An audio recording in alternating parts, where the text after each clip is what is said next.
Thanks, Pete. We're headed to the new zoo.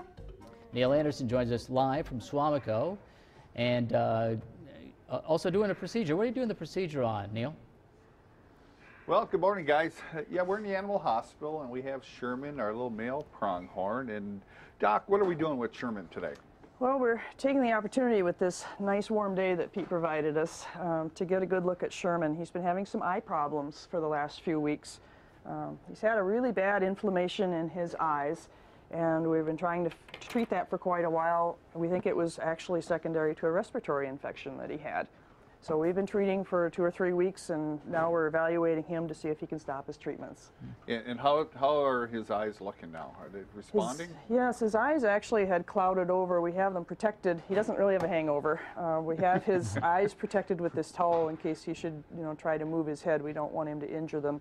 And they have these sharp little prongs here that can injure Jessica, our keeper. So we have those kind of covered over. But his eyes had gotten very cloudy to the point he almost couldn't see anything. And today they're looking much, much better with the treatments he's been getting. And with these guys, their eyes are really large. They're largest of all the ungulates in North America. They're about 1.5 inches in diameter.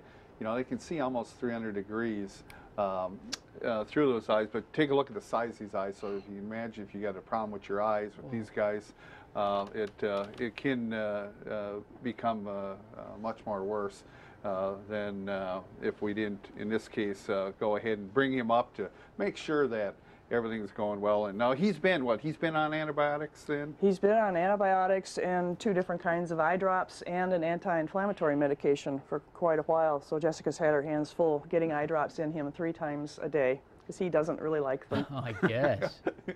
So you imagine that, that's the thing, it's what Jess is doing, having the ability to go ahead and work with him to be able to get eye drops in is, just a major accomplishment. And without being able to do that, that certainly eliminates some of the options that we have. And having that ability now, we're glad that we're seeing him respond. And now, one of the things we're going to do then, Doc, we're going to X-ray him. That's right. We have Sherman on our X-ray table in our treatment room here. And in a few minutes, we're about to go ahead and take some X-rays of his chest so we can evaluate the lungs and make sure everything is cleared up. We've already taken a blood sample that we're going to send to the lab. And hopefully in a half hour or so, we'll be able to reverse the sedative and have him hopping around in the snow again. It's amazing. If I can just ask a question for Dr. Gilbert. Sure. How do you know so much? I mean, you're dealing with so many different animals there, Dr. Gilbert. Do you ever come up upon one and say, I'm not really familiar with this particular that does happen. Yeah. And the internet and books and colleagues in other zoos. Fortunately, I have the ability to email or call colleagues all across the country and even in Europe that have dealt with some of these problems. And we do that fairly frequently. I can imagine, because there's so many, so many animals at the zoo, right, Neil?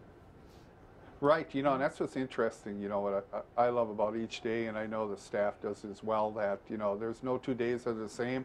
And we're dealing with living things, there's no 2 days that are the same. You're always seeing something different, new and exciting. You're always learning something every day as well. That's true. And we do, too, when we check in with you. Thanks, Neil. Thanks, Dr. Gilbert. You guys have a great day. Hey, sounds good. See you ya. too.